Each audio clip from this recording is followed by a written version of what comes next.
In today's episode of Manabonded, Nate defends his choice in stealing a librarian's Prius. Because I know they're doing something weird with it. Zack hits his breaking point at Commander Night. Dude, if you don't change your deck, you're gonna get shanked. Josh reacts to Zack's impromptu cover of Rap God by Eminem. Out of anything that could have come out of your mouth, Zack, my brain was not prepared for that.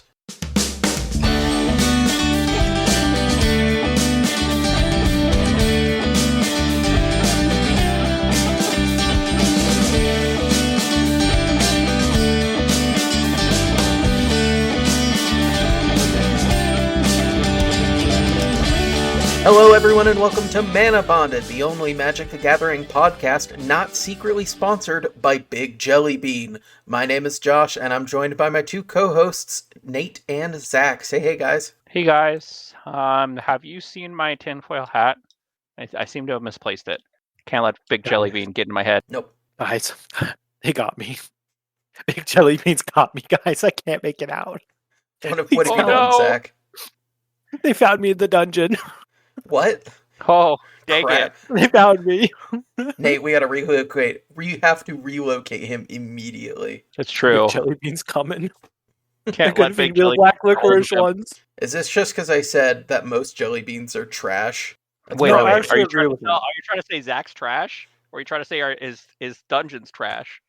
I'm trying to say I jelly think beans are trash, man. Okay, because I put that dungeon together. No, the dungeon's fantastic. We put a lot of hard work into that dungeon for Zack. I'm proud of that dungeon. I appreciate it. Well, how you guys been?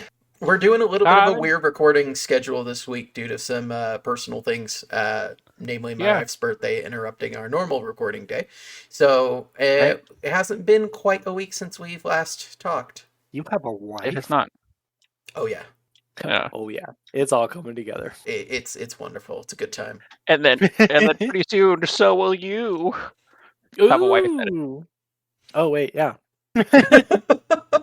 I will soon have a wife. Yeah. You guys are basically married already, but you'll have a title for it soon. Yeah. Yeah. It'll be official soon. Unless You Big just Jelly sign- Bean gets me. Unless Unless Jelly Big Jelly Bean- Beans wants to sponsor my wedding. Oh, Ooh. that's true. We could reach out to We could what throw Jelly jelly Belly and beans instead of the little flowers in the eye. Then we'd be like every other Magic podcast and be sponsored by Big Jelly Bean. yeah. No. I'm sponsored by Big Jelly Bean. You guys want to hear something? The sad? podcast is I went to a wedding, and at this wedding, they wanted to be cute, and they contacted this company that provides butterflies to release at weddings. So we're Okay. sitting there. This was last year, September-ish. We're sitting there, and they hand them out to all the guests. We all sit down right before the ceremony starts. They hand us each this little folded paper triangle that they'd had to keep in the fridge. This whole box had to be in the fridge. And so they start handing them to us. And the butterflies are just folded up in this paper, cold. So and as bugs start to thaw, they start to wake up, right?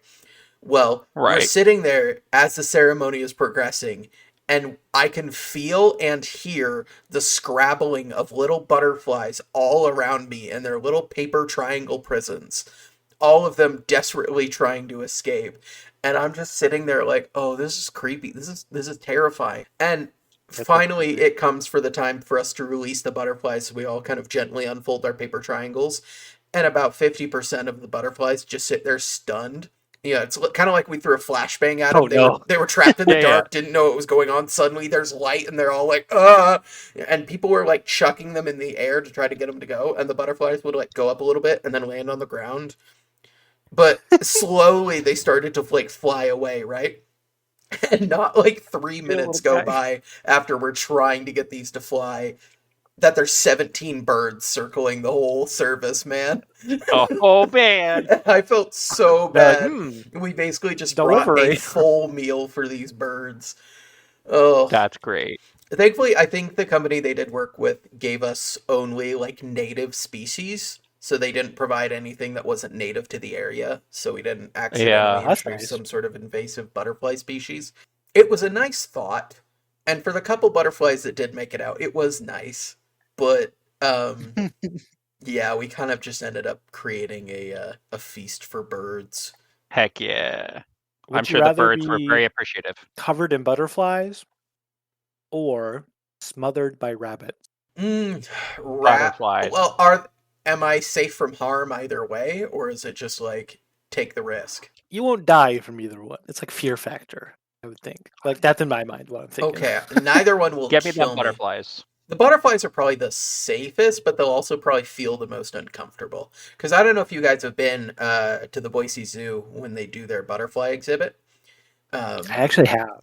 For those of you who are listening, if you haven't been, some zoos will do a butterfly room during certain parts of the year where you can go in and you can like walk through this little cultivated flower field where they've let hundreds of butterflies sort of float around in here. Some of the butterflies will land on you. You can get really close and get a good look at them.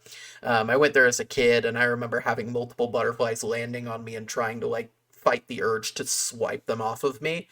And my mom was like, no, let the zoo handlers take care of the butterflies. They've got a special tool to get the butterflies off safely. And this volunteer comes up and she's just like looking kind of sheepish. She's like, actually, it's a zip tie.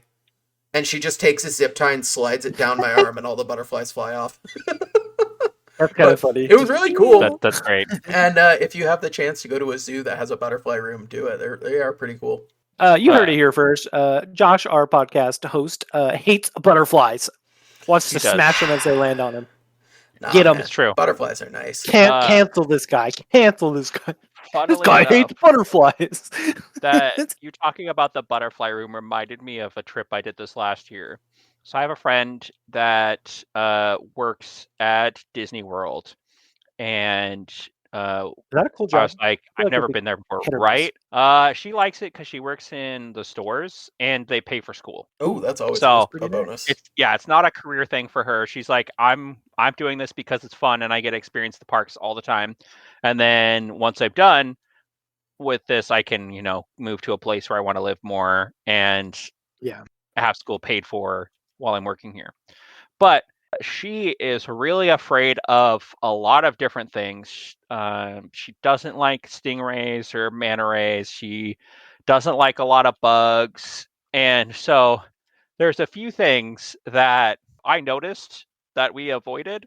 And I was not going to bring it up because part of the also one of the perks of working there is you get guest passes. So you can just have guests come in for free. So I got to go to every single Disney World park for free with her. And I was like, that's great. That's really cool. Really Oh, one of the things we avoided was the bug section with the butterflies and whatnot. She's like, no, they give me the heebie-jeebies. Yeah, so we're gonna avoid that.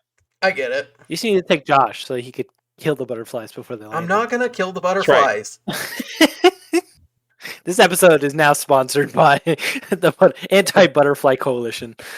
Please no. Formed by Josh. Please stop. I don't want this on my conscience. I love butterflies, for the record. They're very pretty. What about you, Zack? You brought up the question. Which one would you rather have, the butterflies or the rabbits? I think rabbits. Yeah. I'd probably get nibbled a bit, but I feel like it'd feel better than being covered in butterflies. Yeah, it's butterflies just kind of creep me out when I look at them too closely. Butterflies like kind of freaky. Drink blood, right? Yeah, like the salt. They're scavengers. I'm still using it. Well, no, they're not like mosquitoes. They don't take it while you're still using it. Butterflies will find like a corpse. How do you know that? And eat it. Are you a butterfly expert? Yes. You go to one butterfly house. Yep. And all of a sudden you know all about butterflies. According to the internet, that's all it takes to become an expert on something is one interaction with that thing. It's true. That is why, since we are Magic the Gathering podcasters, that gives us the right to say that we are absolute authorities on anything related to Magic the Gathering. And butterflies. Yeah, and now butterflies. How many Magic the Gathering podcasts do you guys listen to that can say they are both experts in magic and butterflies? Not many, I'd assume. I don't have any. Yeah. We're just that cool. just us. Yeah. We are We do that a lot cool. more, though, than talk about butterflies. We are an advice podcast, and we're here to answer your questions, give you advice, and help you prepare for the scary magic world out there. So why don't we get to some of these questions now? Our first one, I think, Zach, is one that you will love. It is a little hypothetical, maybe a little straightforward for you, but I think it's a fun little hypothetical one. This first question comes from the MTG Vorthos subreddit. For those of you who don't know, Vorthos is sort of, in wizard marketing terms, they basically described a couple, like an archetype of a player with a name. And so, like, you have a Spike. A player named Spike, they're the people who are there to grind tournaments, play the best cards, stick to the meta, fight and grind up the ladder. Johnny players are people who like to play combos. Timmy players are people who like to play big dumb things. Vorthos players are those who are there for the lore. They like the story behind it all, the flavor text. That's what really drives them to play the game more. So, in this subreddit, the user... Yeah, this is going to take me a bit, guys. Rake Tenudo. Rakatanudo. I don't know. Rake Tenudo it is. You lose. This is not a legible name. It took me way too long to figure it out. So, bad username, change it. Anyway, they ask... This is just anti-rake. Yeah, well... First anti-butterfly, now anti-rake. I don't get it. What's going on here, Josh? Look, I'm going through an angry part in my life, and I need to take my anger out on something. And if it's rakes, so be it. I will not take it out on butterflies. Butterflies don't deserve that.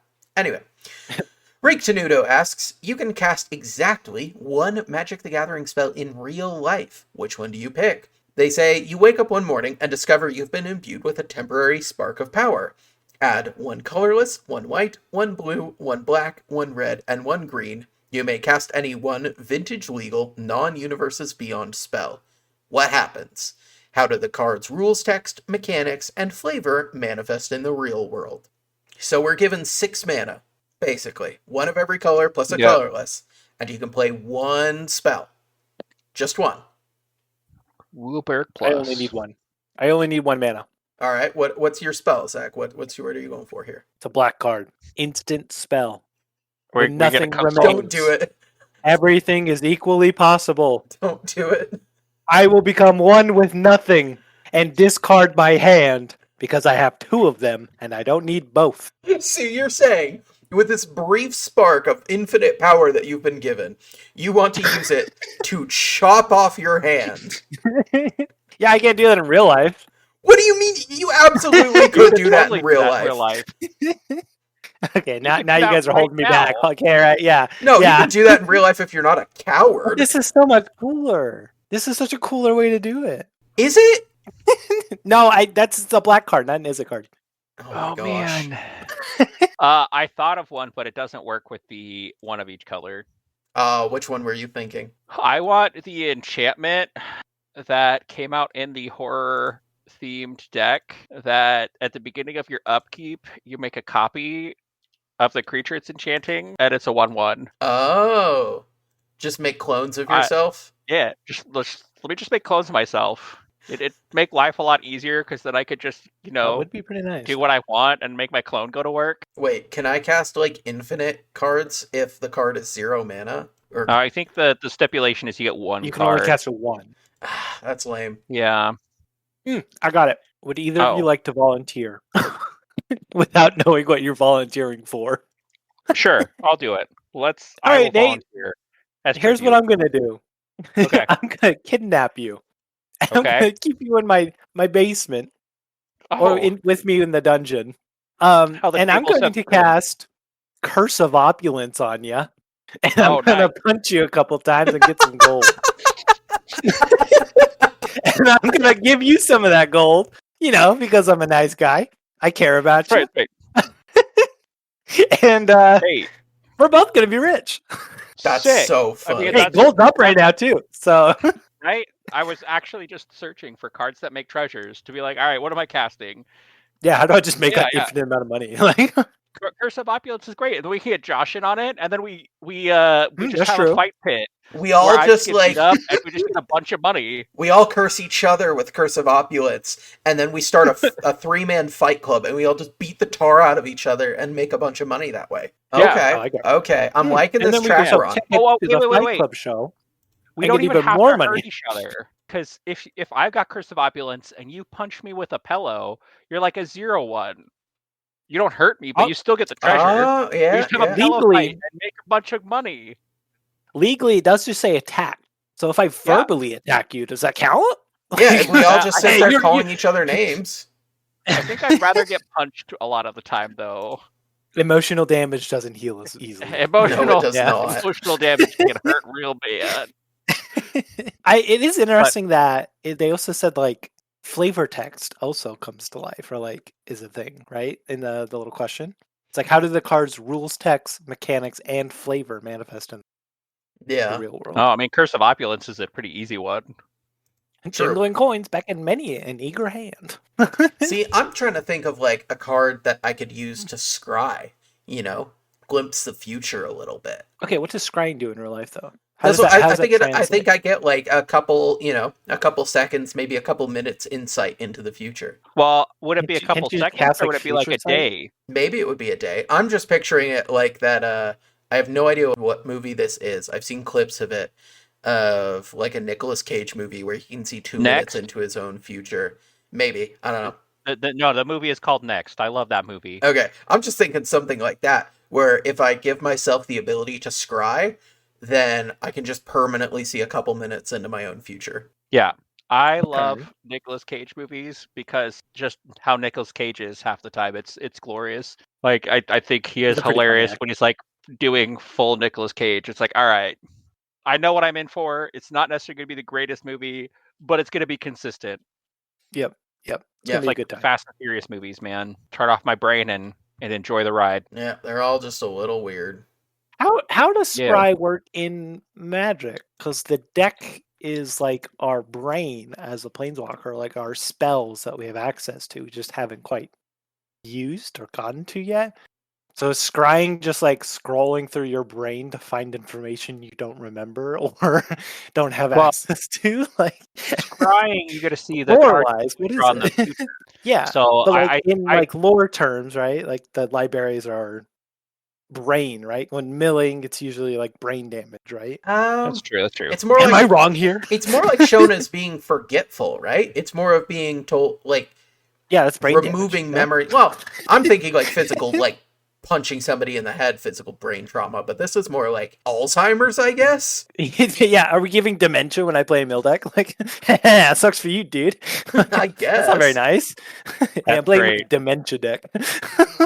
Hey, you milled half my library, and now I can't remember what I had for breakfast. Thanks, man. Thanks. I mean, there's a 50-50 chance I can remember it anyway, but now I definitely can't. Yeah, right. Now I for sure cannot remember. Wait, does that mean if I use my one like real life spell and it's a mill spell, do I just like make someone lose their memories? Was it traumatize? Make somebody lose half of traumatize on someone? Like, you now do not remember anything from the time you were like 28 on. Like, you to be fair, you now remember none of that. Trauma does do that. Yeah, it does. Once it is true. There's a reason people don't remember pregnancy and birth. Like, yeah, trauma. Your brain forgets the bad things. I had a really rough end of the semester, and then I immediately went to work. And one of the guys that I worked with, because I was working with adults with disabilities, he is known for being hard to work with. And then the next year when we got there, it's like, hey, we're talking about this guy. And I'm like, who is that guy? And the person I worked with the year before, she's like, you worked with him all week last year. What do you mean you don't remember this guy? Yeah. Trauma, man. Trauma does wonders for getting you to forget things. It really does. Yeah, it's crazy. You guys know what we could do? Tempt with Immortality. 5 mana, return a creature card from your graveyard to the battlefield. Each opponent may return a creature card from his or her graveyard to the battlefield. For each player who does, return a creature card from your graveyard to the battlefield. So I like it. We could collectively reanimate about 6 people from the dead. So who it's like a question of I was thinking pets. We could bring back some pets. That could be pretty cool. That could be pretty cool. Hey, here's your childhood real dog. People, yeah, where you can also reanimate real people. That might be a little bit sticky. Maybe. Although it would be fun to be like, we're bringing back JFK. I want to bring back Bobby. Why is JFK your first go-to? Because he got shot in the head too early. And if I can't do nothing myself, he can't either. Wait, what? Wait. See, I was also thinking, what if I did like a spark double and just make a duplicate of myself? And that's that not way, legendary. Well, neither am I. But we just... Oh, don't say that. Whoa. Yeah, whoa. You host a podcast. That's legendary. Don't put yourself down like that. Thanks, guys. But... Yeah, get out of here. Just because you kill butterflies and hate rakes doesn't mean we don't like you. Oh my gosh. All right? Okay. If anything, that makes you more legendary. Yeah, that makes you more legendary. So, if I pick a clone, though, like, how worried are we that the clone replaces me? I'm thinking I clone myself. Not, because I would rather replace myself with a clone. If it's an evil clone, then maybe. But if it's just you, how am I supposed to know the difference? To me, it's just, oh, there's Josh. Right, but for me, it's like, oh, there's me, and then there's other me, and then what if that other me is thinking the same thing? And what if the other me is like, I have to be the only one, I can't let him take over, and then he kills me? Well, that'd be unfortunate. Yeah. But to me, it'd be like, there was one Josh, now there's extra steps. Now there's one Josh again, so... Yeah, and does your clone Josh have all your memories? I would assume so. Probably. Well, hang on. Because clones in Magic don't retain counters or anything like that, so maybe not. I guess it depends on what you think the clone would keep. Yeah, I would say it'd be just like me, but with like a blank slate of like it knows how to be me, but it doesn't have any of like my memories. Maybe I don't know. Maybe. That would be a little odd. Okay, what about like cultivate? If I cast that, do I just farm one time and call it a day? Like. Congrats, I cultivated one crop. Or do you like get past do I get the ice wall at the edge of the world and find the world outside the ice wall? Yeah. Oh, true. Yeah, because we're clearly a flat Earth. Okay, listen, we've already talked about Big Jelly Bean. We've already claimed that I apparently hate butterflies. Flat Earth is one too many conspiracy theories just for like this episode. Howling Salt Might hating Flubber, it's okay to hate him. No, that's real though. That's real. Nothing wrong here. That's not a bit. Howling Salt Mine Boys really do just hate Flubber as a movie. I'm pretty sure one of them is on the fence about Robin Williams. But whoa, right. Where are they at? I'm going over there. I'm going over there right now. I think the best spell that I could cast would be some sort of servant card, some card that's going to let me basically get a robot to clean my house. That is kind of like the most useful spell for me. That or a Curse of Opulence Fight Club. Dude, Curse of Opulence Fight Club is what we should totally do. Okay, I'm down. If we all do it together, we're all making a bunch of money. That's a good idea. Don't have to hurt each other. That needs to be known. Yeah, we can whack each other with pillows. We don't have to. Doesn't mean we could. Like, we don't have to do it, but we could still do it. I mean, like... It's true. Yeah. It's like signing blood, It's just, you gotta do some kind of sacrifice for the gold. But, like, if I attack somebody with a 0/3, I still get the curse trigger. That's true. So, that's what I'm saying. We don't need to... you and I've got a pillow, that pretty clearly makes me at least a 0/1, if not bigger. How would something like Talent of the Telepath work? Where it's like, they reveal 7 cards from the top of their library. You may cast an instant or sorcery from it. Without paying. Do I like steal someone's skill set? Like, maybe, hey, you're a cooler. I'm gonna cast this spell and take your skill. Yeah, maybe you like find somebody who's really good at classical piano, and now you're really good at classical piano, and they're not. And they're not. Yeah, you just completely stole it from them. And then you just live with the fact that you stole it. Yeah. Well, if it's just one instant or sorcery, I would say you only get one performance. Like, you only get one song. So you, like, steal an idea. Okay. Yeah. I like that. I like it. I will do this for our Sharkapella concert so that I can be a professional piano player. for the console. Zach, do you know what acapella is? The sacrifice I'm willing to. Do you know what acapella means? Is literally Zach? no instruments. I only have one hand, okay, and I'm one with nothing right now, so I'm trying my best. All right. We'll need to replace that hand before we move to the dungeon location to get you out of the way. That's true. We can't have Jellybean get a hold of it. Yeah, they're gonna clone me with my hand. For our next question here, this one just comes from the classic MTG subreddit. Time Individual 6744, which sounds like a very basic, you didn't pick your username, it just was given to you. This user asks, what creature type would you like to see more of in the future? That's it. What do you guys want to see more of in the future? Personally, I feel like one of my favorite creature types has been historically dragons. I love my Dragon deck. I love big dumb dragons. There's so fun. Many dragons. But we've done that plenty. And Tarkir Dragonstorm gave me plenty. I'm good for a while. I think I'm happy even in sets that we aren't really dragon themed, there's still dragons at always. Some level. Like, there's always some kind of dragon there. Even in Blue Dinosaur. Yeah, there was a dragon in Blueborough. Yeah. Yeah. I think if I had to pick, I would like to cheat a little and say I want more party mechanic creatures. Rogues, wizards, clerics, and warriors. I would like more for that archetype. Because my party deck is honestly one of my favorites. It is like really fun and it's cool to do all the dungeon and party stuff. But there isn't enough support for like party specific payoffs. And I would love to see more for that. So I would like to see more parties. You need to get your hands on the Final Fantasy Scene Bundle. I do. I really do. I don't know how much it is, but it's probably too much right now. It's probably going to be one of the cheaper of them because it's party cards. The most expensive one is the one that has the Vivi's Persistence in it. Oh, right. Because that card is just solid. Yeah.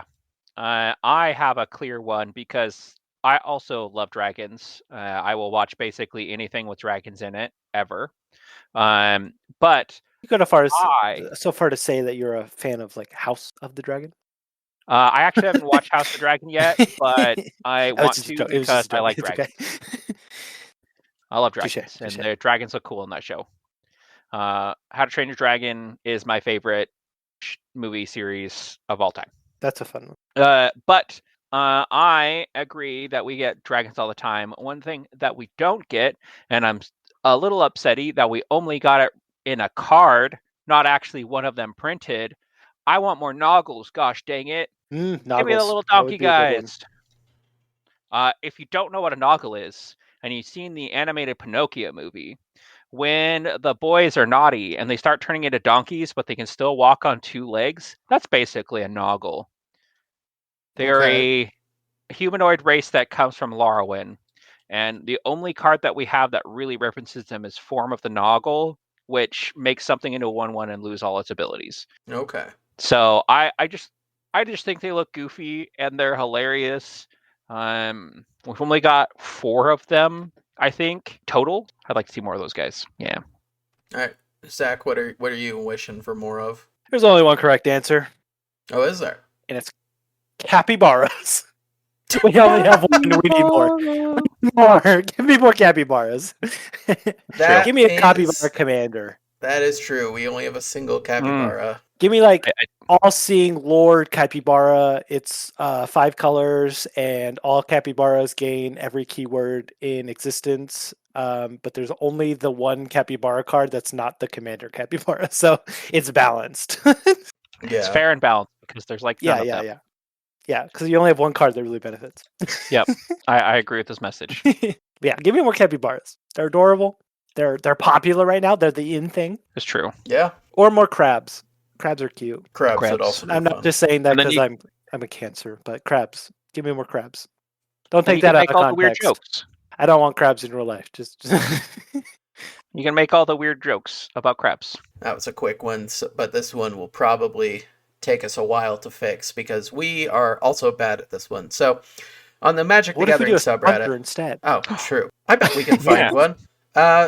Let's take a look. Hey Tristan, who's our sponsor this week? Today's episode is sponsored by Miss Bumbleflower's Tea and Metaphysical Shop. At Miss Bumbleflower's Tea and Metaphysical Shop, you can find all kinds of wonders, such as green, herbal, and black teas. Join a tarot card reading, or pledge yourself to the Dark Lord, Valgavoth. Or even do a Reiki session. All listeners can use code JOINHIM for 15% off first purchase of a tea kettle priced at $15 or more. Once again, that's code JOINHIM for 15% off a tea kettle priced at $15 or more. Have you or a loved one struggled with death or grievous injury? Have you attended grief or loss counseling with no hope of returning to normal? Do you wish that you could have one more day with those ripped away too soon? Well then, Essus Root Tonic by the Raven Man might be the cure for you. With once-use Essus Root Tonic, you and your loved ones can come back from the brink and beyond with a new ghoulish life. Once-use Essus Root Tonic can cure, but is not limited to, death, dismemberment, terminal illness, cancer, and other life-ending ailments. These claims have not been evaluated by the FDA. Symptoms can include, but are not limited to, dryness of mouth, diarrhea, loss of one's eternal soul, zombification, and chills. Get your afterlife back with Essus Root Tonic today! So this last question comes to us from the Magic the Gathering subreddit. The Modern Vampire, which is a very legible name, love that, asks... there we go, more vampires. Give us more vampires. We don't need more vampires. I hate vampires. This person asks, how do you personally organize? They say, heyo, to preface, I've been collecting cards since 2019 and have been given a lot. So I'm sitting on over 10,000 cards. That may or may not be a lot for some of you, I'm sure, but that's after a several year-long hiatus of not buying cards, and since moving, only playing one in real-life game in the last year. He says he is working on making it to more meetups. But he says, anyway, I've spent since last Saturday meticulously scanning and sorting each and every card in my collection. I've decided I'm going to make set binders of my favorite sets and most likely sell or donate the rest. But I'm curious about how you all organize. Any suggestions before I possibly get rid of a bunch of bulk? So, how do you guys organize your collections? I think the best way to do it, sew it up and make a little sweater. Oh, you're going two different ways. All right, go ahead, Nate. Go ahead. Well, I'm just saying, scanning everything in, that, as somebody who has a massive collection, that just gives me the heebie-jeebies. There's no way I'm spending the time scanning in. Yeah, I do think Nathaniel has the biggest collection out of all three of us.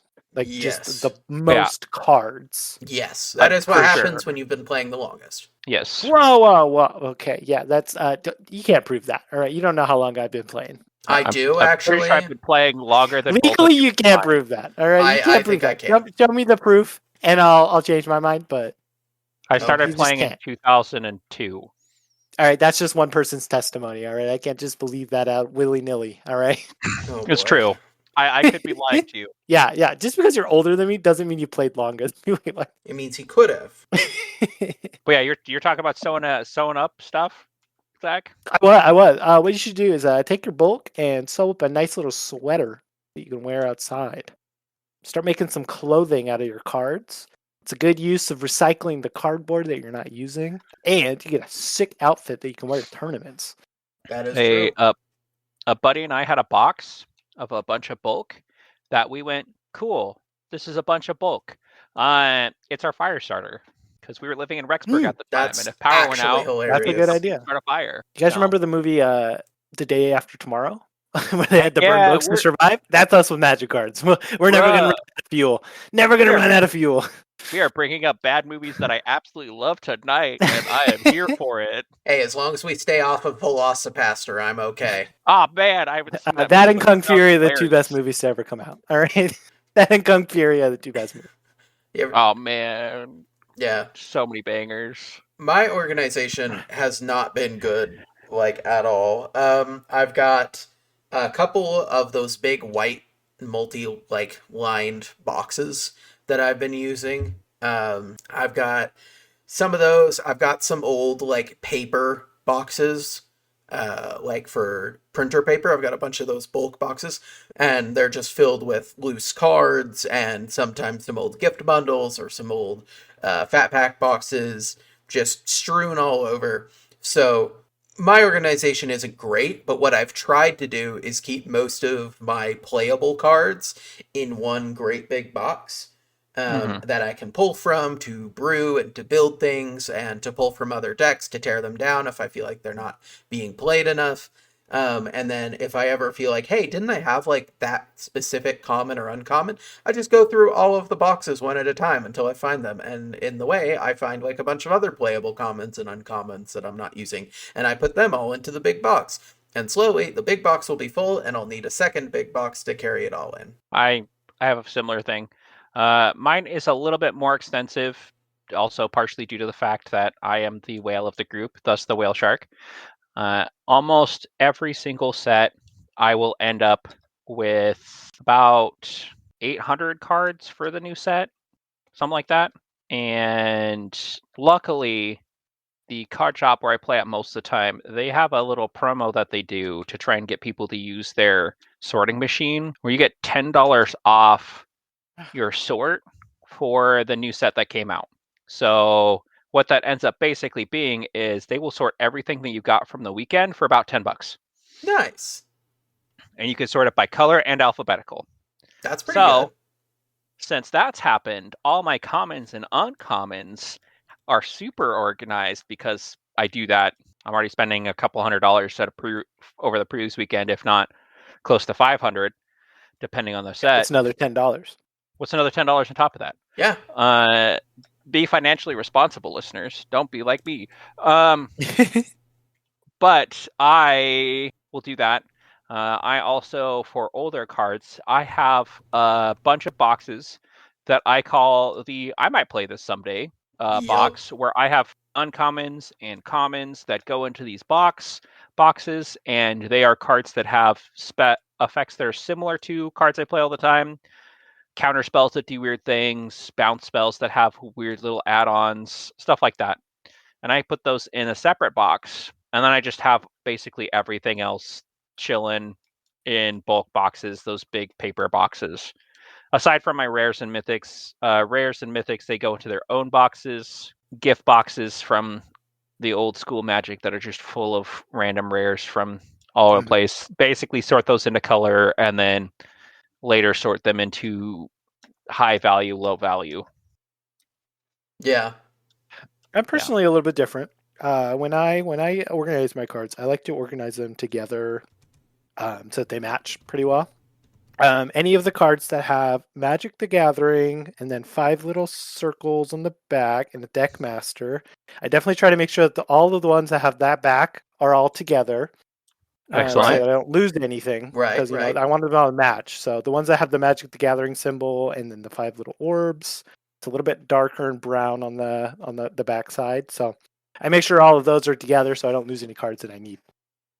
And if they're all facing the same way, so they all look the same, so it looks good. Okay. Very aesthetically pleasing. Yeah, I see that. I can see that. Okay.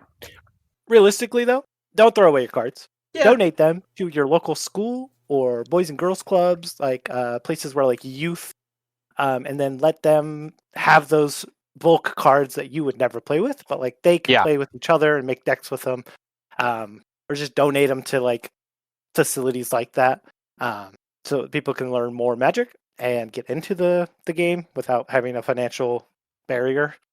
True. And they can all make their little decks out of the bulk and have fun doing that. So because I'm sure a lot of us who play Magic back when we were first starting had almost no money or very little amount of money, and we played with a lot of that bulk, and a lot of that bulk was the coolest thing in the world. So like in high school, I thought like a double colored card was phenomenal. Like just having like 2 colors in its mana cost. I was like, this card's so good because it has 2 colors in it. Yeah, it is. It's one of those things when you first start off that going through bulk and finding cards you didn't know about and new cards to discover and play with, you're just looking at it like, this is all so cool. Oh man, look at this guy. This guy's got 6 power. He's so tough. And I really think that you could... I think that's a great option, Zach. I think giving them to local like community centers or schools if they have a Magic the Gathering club and saying, hey, a lot of here's boys a bunch and girls of stuff. club have it. Yeah, just give it to them and say, hey, I got all this. I'm not going to use it. They might, so feel free. Yep. Or, call ahead and say, hey, do you guys do this a Magic thing? Yeah. You can cause a little bit of legwork. to prisons too. A lot of prisoners play Magic the Gathering, from what I hear. They do. Because it's like accessible and easy to learn. Yeah. And something to pass the time. And they'll be a lot better. Like the one person I'm playing against in prison has like a mill deck or a stacks deck, I might go insane and like that might be the reason this guy's not getting out of prison. Because I'm going to fight that every day, all day. That would be kind of hell. Yeah, that's true. Like, dude, if you don't change your deck, you're gonna get shanked or something. I don't care how it happens. You just gotta do it. All right, you just gotta change decks. Yeah. From what I've heard of people making videos from jail, it's like, Magic's super popular. We do a lot of proxies, and they talked about how they make proxies, and they're kind of gross. From what the guy was telling me, how they do proxies, they actually use basically they used beans, like chili, as a glue. Okay. Oh. To glue this stuff together. Hey, you do what you gotta do. That's not even that gross. Yeah, I know, but when you're super limited, I was thinking toilet paper or something that you were using. Yeah. As long as it's not used toilet paper, I'm fine. How else are you gonna get the proxy on there? You got to use something to draw on it. I don't know, man. I think they have pens, Zach. I think they have pens. They probably have pens. I think you can write letters. So yeah, of course there's pens. Yeah. But that's what I would do. I would donate your cards before getting rid of them. Obviously, there's ways to sell bulk. It's a lot less common now because a lot of stores are no longer buying just random bulk. But there are some stores out there that do. Yeah. But I would think it's more beneficial to donate them to people who don't have a lot of cards, or you could even take your bulk and just make small little grab bag packs to give out to people at your LGS or to new players you play with, or just people that are at a pre-release, and just be like, hey, here's some random cards for you to have for your collection. I think my dream organization system, I would love to get one of those old library index card bookshelves where they had all the individual drawers. I would love to get one of those that had, I could set them up for each color pairing or in each color, and so I can search through them and be like, yep, I have this card, here we go, and pull them all out. But the logistical nightmare of attempting to have that system and also be able to update it every time you pull a card for a deck or put a card back or open a new card. The reality of those logistics is an absolute nightmare. It is horrendous to try to think about. It would be a full-time job to organize everything and keep track of everything perfectly. Actually, a random thing that reminded me of is a lot of big stores have card sorting machines, and a Kickstarter that I backed the end of last year or towards the end of last year, and hopefully the start of this next year I'll be getting it, is a personal version of that. Yeah, it's called I think I saw that. Yeah, it's called the Card Mill. It is not for everybody because I think it's $500 for it initially. Yeah, it was expensive, but it's a robotics thing, so it's a robotics thing. It's a niche robotic thing, and it's also a thing where it's okay, cool. Well, we got this thing that is super niche, but if you got somebody like me, I'm like, oh man, this will be a lifesaver. I need this. I can sort by color, and then later I can you got to do a bunch of runs with it. It'll only do one thing at a time, so it's I can sort by color, and then I can send it back through, and then sort by letter, and I can just. Yeah, it'll be a lifesaver once it actually comes through. Well, if it comes through, because it's a Kickstarter thing, and you're not guaranteed thank you back on Kickstarter. You never know. Record all the time. I'm still getting updates on it though, so that's good. We're hoping. Fingers crossed. Yep. But no, you will get a lot of Magic cards in your life, and you will not be able to organize them all perfectly. No, you do not have the time or energy in your life to do that, and that's okay. Yeah. It's not worth spending 2 hours trying to find a 50-cent card if you have it, and it's not worth it. Your time is worth more than that. I also think that, if you have it kind of organized by set, I recommend doing at least that. Absolutely. Because then you're like, oh, this is a Theros card. I can go through my Theros stack and find it. Maybe. Yeah. We've hit a couple quick questions, so I went ahead and I threw in one last one here that we're going to get to. This is from EDH subreddit from username Jake Henderson02. Again, it kind of sounds like something you made up in middle school or high school and just kind of stuck with, but I'm not going to be upset because I can read it. It's all right. They have a statement, and I want us either to agree or disagree and argue why. Jake Henderson here says, I think you'll win more games if you play a worse commander. He says, I know how that sounds, but I truly believe this, so hear me out. I also only think this applies if you can pilot a deck reasonably well and you're not playing CEDH. Here is why. Players disproportionately target meta-known commanders, not because of their power level, but because they know and can easily think of examples of them winning. They do this even when those commanders aren't popping off, and people are lazy and use shortcuts to make decisions about board states. He says that he made a short video about it that we will link in the comments so you can go watch it if you want. But he says, he explained in more detail in the short video I made, but what do you think? I've tested this a few times in my casual games and find that my commanders live far more often. So what do you guys think? Do you think that playing a worse commander is going to cause you to win more? One word. Hazazon. Okay. I have a Hazazon Tamar deck, which, for those who don't know, is a very old school commander. He is on the reserve list, and I initially built him because I thought he was fun. And it was back when reserve list wasn't quite as crazy as it was. I got my Italian version for $15. Now even that I think is like $80. Yeah. But long story short, let me find him. He's right here on my shelf. Hazazon Tamar. He costs 4, a white, a green, and a red for a 2/4 that has a delay triggered ability where when he enters the battlefield, you get a trigger that at the beginning of your next upkeep, you get a number of green, white, and red Sand Warrior tokens equal to the number of lands you control. Then, if he leaves, all your Sand Warriors leave. So it sounds like it's got a downside to it. It's kind of like Avenger of Zendikar in the command zone, basically. Right. He is one of my favorite commanders. I know Josh has played against him a number of times. I don't know if Zack really has. I haven't played him as much recently, but he is one of the decks that I don't think I'll ever take apart. His deck is all about, I'm going to do basically Avenger of Zendikar things, but I get around it because my commander's weird. He's got this weird ability that's a delayed trigger that is kind of hard to interact with properly, and people go, I don't know how to deal with this. Most of the time people are like, oh, I'm just going to kill him before your turn. And I go, thanks. And I get to keep the Sand Warriors. Because they're like, wait, he's gone. Aren't they supposed to go away? It's like, well, they weren't here yet.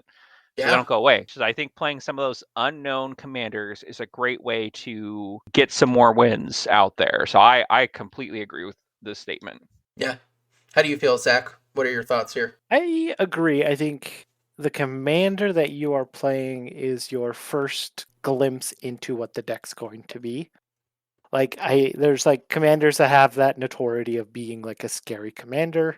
So playing a worse one will definitely kind of put the heat off your back a little bit. Like if I see someone pull out mono blue Urza that makes all your artifacts tap for blue mana, I'm going to be hesitant and be like, yeah, this thing's not going to do fair things.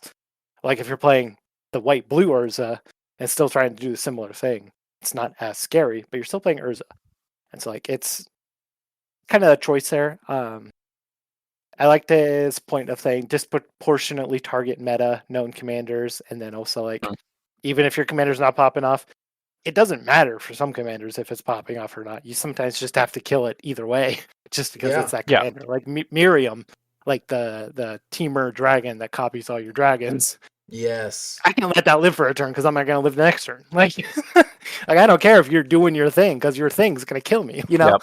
Like, in having a worse commander, you can still do your thing without actively being a threat doing it. As much so as like a Miriam or Urza. I can definitely see I do agree that. People are also lazy. Yeah. People are lazy. Oh, absolutely. Magic is a game that requires a lot of thinking, and sometimes you want less of it when you're just hanging out with friends. And sometimes that involves, I don't know, man, your commander's out, I'll just kill it. Or, I want to play a goblin deck. What's a great goblin commander? Krenko? Cool, that sounds good. Yep. Yeah, I think that makes more goblins. That laziness does apply, I think, to both the deck building and the gameplay aspects, you know? Yeah. You want dragon deck or dragon every time, dude, or maybe Tiamat. Yeah, like why not? Yeah. Why not run dragon? Or Miriam. It's just so good. Like, or Miriam. Miriam. Yeah, like stupid good too. Like I think it's a good idea if you feel like you are being targeted a lot to kind of look at commanders that are similar to what you're playing now. Yeah. You can justify switching to a little bit worse of a commander. Like your deck would still do its thing, very similar style, but you would just have a different commander. Because I think people that see commanders they don't recognize, I think they get more excited to play against them because they're like, I don't know what this is going to do. Yeah, like, right. They're like, I don't know what's experience. Coming. I completely agree with you on that. Like, I've never seen this guy. What's he doing? More ease playing Hazazon than I have playing a Pascal. NMR Locus of Creation, because like I got the Texas one from a store championship, so I'm like, okay, I built it, and a lot more people will be like, I'm gonna kill it because he's scary because all those words, and I'm like, okay, I mean it's a landfall deck that does landfall things. Yeah, but go ahead and be scared of it, I guess. He's scary, and he can be scary for sure, but I'm like, all right. This is fine, and then when I play Hazazon, people like that's a weird words, and just changing and taking that little bit of pressure off can help a lot. Yeah, like you were saying, Zach. I do think as well that, and one thing that I reiterate in games that I'm playing as well, is every player's allowed to make the decision they want to make, even if it's a bad decision. Yeah, like you are still able to make the decisions you want, even if it's not a good choice. For anything. Yeah. Like I can argue with you and say, why are you doing that? Doesn't matter. If you want to make that choice, you still can. Because that's your ability as the player to make the choices that you are playing. Like if you want to kill someone's commander over and over and over and over again, you can. You will have to face the repercussions of that after the game of this guy doesn't want to play with me anymore. That's weird. Crazy. Yeah, who could have seen this coming? You can make those choices. And some people will do that. No matter what you do or how you see it, for some reason they want to do that, they can. Yeah, I agree. And people definitely have PTSD on some commanders. Sure. It's a real thing. If you pull out a card and I'm like, I don't care if this deck is all lands, I'm still going to counter your commander.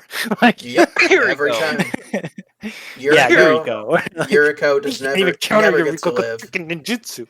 Yep. Nobody's playing a fair Yuriko deck. Nobody's playing a fair Kinnan deck. If you see him, kill him. Yep. Right.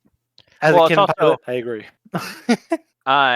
Also, knowing the people at your table can change that a little bit, but you don't get that same grace when you're going to an LGS and you don't know the people. Yeah. For sure. When we were playing for funsies a couple weeks ago, when Josh came back into town, I was playing Tom, and Tom's not the strongest because sagas aren't Tom Bombadil, Wooburg, he cares about sagas. Not Tom Sawyer. The universe is beyond Huckleberry Finn book, right? No, not Tom Sawyer. Almost. Okay, that has the sequel that hasn't come out yet. I'm excited for Atticus Finch, honestly, but that's just me too. But there's a couple times in that game where I'm like, I could do cooler things, but I don't wanna. I want to do this thing, and kind of goes back to your thing where, hey, people get to make the choices they want. Once you know people better, you can be like, oh, I'm okay with this person playing the scarier commander because I know they're doing something weird with it. Mm-hmm. Just because I know that them as a player are not as sweaty as, say, this other person. I know that this deck's not going to be the deck I think it is because I just played with them before. Yeah. Yeah. It's like when Josh breaks out Riku of 2 Reflections, I'm like, oh, I don't need to be super worried about this deck because he's doing something weird with it. Yep, and that is I'm trying to cast unexpected results as many times as I can. Yeah. That's what we need more typos of. Chairs. So you can build your chair deck. We need more chairs. Yeah. And then we need more chairs. And then I'm gonna say, Josh, I know that you play chair typo right now, so I'm not scared of your commander. Kindred chairs. Yep. Take a seat, boy. Bam. That's the thing where, if you're going into a blank meta, playing the worst commanders is going to help you because people are going to be more chill with commanders they don't know about and don't sound super scary. True. I know in his post he said you're not playing CDH. Even in CDH, playing a commander that's not known is a huge positive. Oh, knowing. There's so many times I'm playing a deck and I'm like, I have no idea what this deck does or how you win or what you're doing. If anybody does, please tell me because I don't know what I'm supposed to stop. Yep. Right. I rely on that a lot when I play tie-up. because many people know that Tayum is a deck. Not a lot of them know how to stop it or how to play against it other than just kill Tayum a bunch. And while that can work, the new lines that people are working on do not involve Tayum whatsoever if you don't need to. So there That's are crazy. ways to get around it. It's so fun. They're brewing up some fun stuff over there. So I have definitely taken advantage of that in CEDH.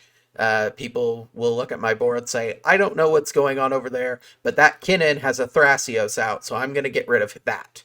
Because I know Thrasios is a threat, and I could fully be ready to win over top of anyone on my turn, but they just don't know what's going on. So I can completely I have no idea what's going on right now. Yeah.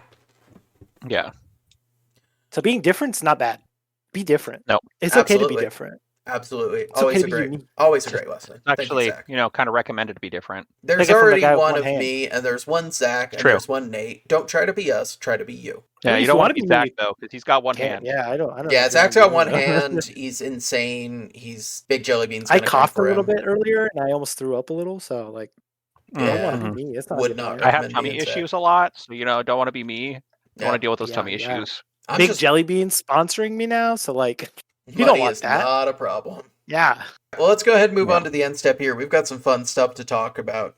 Do we want to go option A or option B on these topics first? Option C. I'm playing a tournament on Saturday. Oh, shoot. Are you? Oh, man.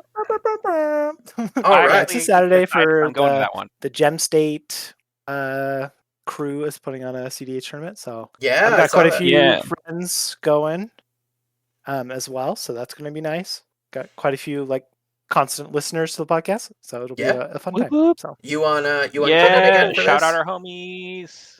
Do I want to what? Are you on Kinnan for this again? I am on Kinnan. Made a few changes, and I haven't played Magic in like a month, so I'm kind of screwed. But I believe you'll do. That's all that matters. I've got the heart of cards. Yeah. Magic never leaves my brain. My brain only has so much space, and Magic's probably like 90% of it. So yeah, fair. For real. No, I'm still debating on whether I want to go to that. Oh, you should. Have not got near as much practice on CDH as either of you guys have. I go for the experience. I just have fun. It's fun playing with people and having stakes. Yeah, and their proxy rules are so chill. Local. Yeah, it's supporting a small local business that puts on CDH events in the Boise area, which is fantastic, and I love because there's not really anyone else that does right now. So they are super cool people. There is not a lot of CEDH scene in Idaho, and it makes me a little sad. And I would love to see more and more tournaments go on. I don't think I'll be making it this weekend. We've been doing plenty of traveling, and we'll be doing plenty of traveling in the future, so I won't be there. But good luck to you, Zack. Can I shout out the organizers of The Mystic and the Mage? Let's do it. 10 out of 10. Phenomenal people. They always have like a vendorship too. They were at ProCon. They last were. time. And a lot of people there. We're super happy to have like an official like Magic specific vendor who sells like singles and Magic product because that's not something that's too common around here. That's not like an actual like game store. So it was nice being able to have that at a smaller convention, and a lot of people enjoyed that. But the Mystic and the Mage, check them out. Fantastic people. Awesome. They're great. Hashtag not sponsored, but could be. Well, we'll look forward to the tournament recap next week then. Yeah, we'll see how it goes. All right, now let's do B. Option B? Okay. Well, option B is just I rant about more Slay the Spire. I got to try Slay the Spire 2's multiplayer option the other night. I played it with How was friends of the podcast, Michael and Jake. It was really fun. I was very impressed. We wiped it out, dude. We crushed it. Nice, we doomed it, actually. There's a mechanic with one of the characters called Doom, where you can slowly increment up the Doom that you are giving them. And as the Doom number ticks up, if it ever is equal to or greater than their total health at the moment, they die. It just kills them. So it's a bit like the poison mechanic from the original Slay the Spire 1 and also 2, where you kind of increment the number up and then it would hurt them. But in this one, it's just you're trying to get that number to their health total, and then at the end of their turn, they will die. It was super fun. We played as all characters who can apply Doom, and we just kept applying Doom to everything we saw, and just hard forced it. It was great. It was a lot of fun. I was really impressed with how multiplayer functions and how it works together with the systems to make it feel very natural. So, as you're all playing cards, you can, like I said, you can kind of just throw them out there. It will create a stack on the screen where you'll see the topmost card is the one where the effect is currently being applied, and then it will line up cards behind it to show these are the cards that are coming up next and in what order they are coming up next. You can work with your team to be like, okay, so I have a card that adds extra doom based on the amount of doom the character already has, so everybody else play all your doom cards first, and then I'll play this one last. And you can kind of work it out with your teammates to coordinate attacks. It also has a great sort of UI for showing what your allies have as far as relics, which are items that change the rules of the game for you. You can check their deck list and see what cards they're playing. You can also use potions on other players. So if a potion says you get 12 block or you triple your block, you can instead throw that at another player. There are also... How does the attack stuff work for that? Does it show who they're going after? Everybody takes damage together. If it says they're going to attack for 5, every player is going to take 5. Okay. But the enemy health is scaled. So for 3 players, it is generally 2 to 3 times more than you would see in a single player run. A bit more balanced. Yeah. When you're picking a relic in a treasure chest, there will be 1 relic for every player at least. And as long as everybody picks a different relic, that's good. But if multiple players want the same relic, the game will do a rock, paper, scissors animation with the players who fighting over the same relic to see who actually gets it. So, like, if 2 people both want this thing that says permanently increase all block you gain by 1, if 2 people want that, both of their, like, hands will reach for it, and then it'll make them both do rock, paper, scissors randomly, and then the winner will get the relic, and the loser will have to take the other one. Okay, well, at least they still get something. Yeah, they still get something no matter what, but you may not get the relic you want if your allies have decided that they would also like that more. Yeah, it was just a ton of fun. We played a really good run. We did a lot of doom to the opponents. We had a lot of enemies we ran into, which have a buff called Artifact, which prevents 1 debuff per stack of Artifact. So every time we'd try to apply Doom, they'd have like 6 stacks of Artifact that we'd have to wipe out first. So we'd have to apply Doom 7 times before any of it stuck. And we ran into a bunch of enemies like that. But eventually we got there. We killed the boss and we finished. And it was a ton of fun. I really enjoyed the multiplayer. Slay the Spire. I also had a really dumb single-player run where I cloned a card that costs no energy to play, gives you energy, and increases the damage of one of your cards by 5. Nice. And it draws a card, and so I just sat there, I cloned about 250 copies of it, and spent the first 10 minutes of every turn playing all copies of that card before I finally got to the rest of my deck and playing that out. That's great. It was a ton of fun. I had a great amount of fun on that run. Seriously, Slay the Spire 2 is wonderful. Go buy it if you haven't already. If you like that kind of game, or if you think you'll like it, it's so fun. It's simple to grasp the concepts, and it's simple to know what's going on. But then when you unlock the depth of the game and what you can really do in that game, it starts to open up in just these crazy ways. This episode is sponsored by Slay the Spire 2. Dude, I wish. Go buy now. I absolutely would do that. Yeah, no, I've been Daniel. Yeah, I've been playing Slay the Spire 1 Yeah, you a were playing bit. the first I one. hadn't really ever got around to playing it, even though my buddy's like, "You should play this game." And yeah, he was right. Yeah, it's good, huh? I should have played it. Trust your friends when they recommend things, because a lot of times they're going to be right. Hey, Zack, go play Slay the Spire 2. You know what? Yeah, maybe I should. It's so fun. I'm telling you guys, we 3 could have a lot of fun playing that. Next For week's real. podcast is just going to be us playing Slay the Spire. Yep. All right, last fun little tidbit of information that we wanted to chat about here. Are you guys nerds? Because I'm a nerd. Yeah. Yeah. Do you like you guys TV like shows? Firefly? Because I like TV shows. Yeah. Nerdy TV shows like Firefly? Firefly, the I'm infamous fantasy sci-fi show of the early 2000s that only made it 11 of its 13 expected episodes before canceling, then briefly got a movie, then disappeared again, is coming back. Nathan Fillion. Nathan Fillion and the original cast have fought to basically get the blessing from Joss Whedon, the original showrunner. They've gotten the rights from Disney 20th Century Fox to run it, and they are meeting with executives soon to basically get the green light on this project. Yeah, to find a home for they just got to find a home for it. They just need need somebody to pick it up and be the host for this. The only differences are Netflix? it will be an animated show Amazon? this time. It will not be live action like before. Live This is an animated series. Okay. There are no real details about it. Speculation is just that it will take place in between the end of the show and the movie. So it'll be interesting. People participating that things have happened in the movie. Yep. So yeah, it seems really interesting. I am cautiously optimistic. I mean, Firefly was an interesting show, and I did enjoy watching it when I was younger, and the movie wasn't too bad. It's weird, but it's not like the worst movie ever. But I am excited to see that this group of people that many people over the years have said didn't get a fair shot, they finally get another chance, and we'll see how this goes. It's also like, I don't know about you guys, but having followed basically all of the actors that were in this show, aside from like a couple of them that haven't done a whole lot, most of these actors just seem like really great people. And great friends. Yeah. I really like Nathan Fillion and Alan Tudyk. They both do a whole lot. Oh, Alan Tudyk's a legend. Let me find her name. She's an Andor.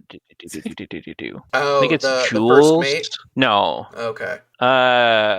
Because I know the first mate, hilariously, the actress who plays like the first mate and Nathan Fillion were both voice actors for Destiny together. Yeah. And then Alan Tudyk, I'm still a little surprised he wasn't in there because he's basically every single robot ever. Yeah. He's done a ton of voice acting and live Robot and Rogue One, a bunch of stuff. Jewel Date or Stat, the person who played Kaylee.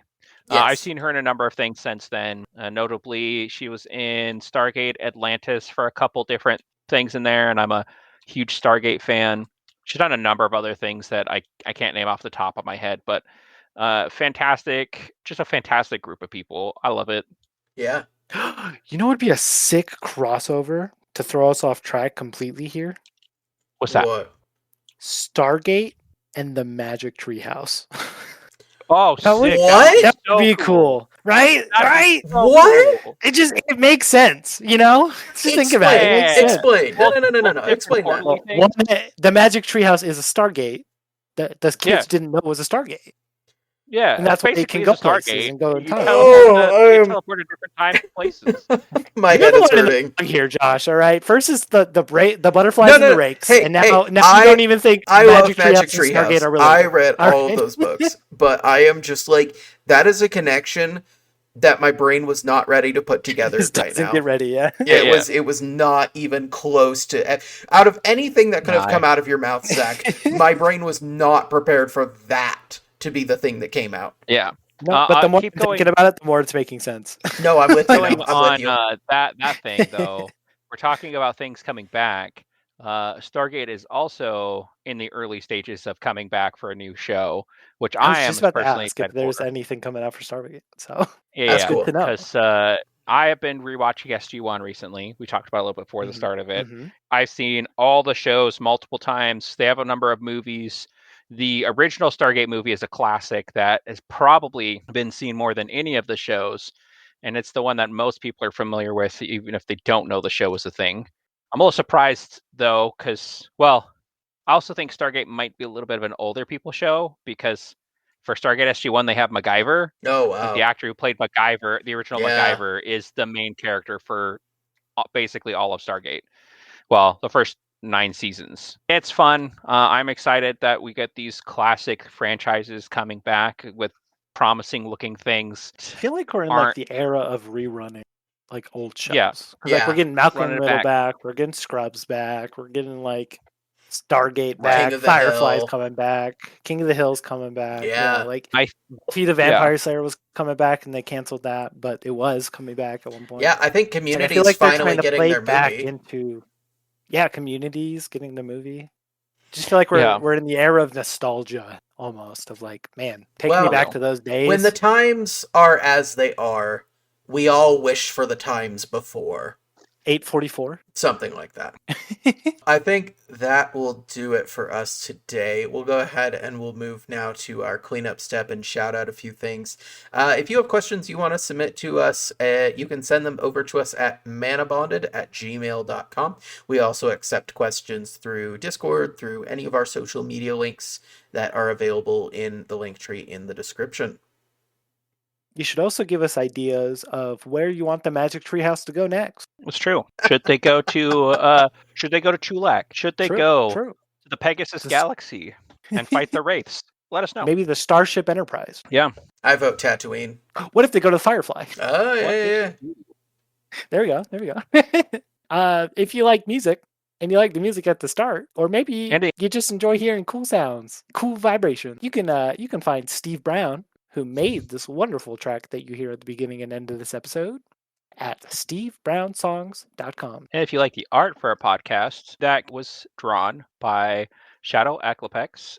You can find his work at the link in the show notes. He does work for commissions, so if you want some cool art of your own, feel free to reach out to him and get some artwork done. We also have a link tree. Hooray! You can find all our social media links there. We even will, as we make them, get other things added on there, like links to our personal accounts, links to our Architect pages, as we all have them made for the show and for stuff. Architect is gross. I use Moxfield. Okay, well, we'll have some for Architect and some for Moxfield. Sorry, you just got to deal with it because most of mine are in Architect. I like the drag and drop feature. It's really great. Moxfield has that too. Okay, well, maybe I'll try that. Maybe I'll switch, but currently... You know what we'll do? Actually? Let's send an email out to both the Architect team and the Moxfield team, and let's see who wants to sponsor us first. There we go. And that'll be the better site. Yep. That will be the better site, because they give us money. Exactly. Or we could do a poll to our listeners and ask which ones they use, and whatever is higher. Oh yeah, I can actually... I will set up a poll on this episode, actually, so you should see it when you're looking at it on the podcast app of choice. Actually, I think it was only on Spotify, but when you're listening on Spotify, you can look down and you can see that there will be a poll, and you should let us know, do you prefer Moxfield or do you prefer Architect?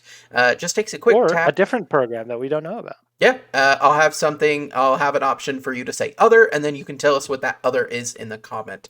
Those sort of interactions, those comments and interactions with the polls on Spotify, those do us a lot of good in pushing our show up in the algorithm to show other people that you like what you're listening to and you want to share it with others. Please share this podcast with your friends and other people who like to play Magic the Gathering. We're a lot of fun, I'd say, and we're looking for more questions to answer and looking for more people to help.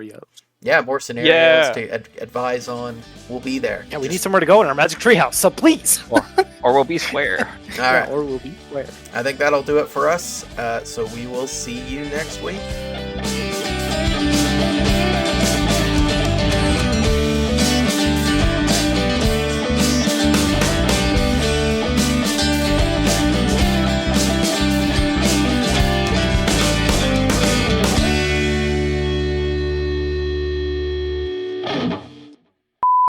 I thought of what? Whoa, nice voice crack there. Tristan's gonna tell us our sponsor. He's Sponsor telling us our sponsor right now. This is happening as we speak. Cool. As we speak. Great. All right. We've been sponsored. All right. I really gotta hand it to you guys because I only have one. Oh, yeah, man. Good job.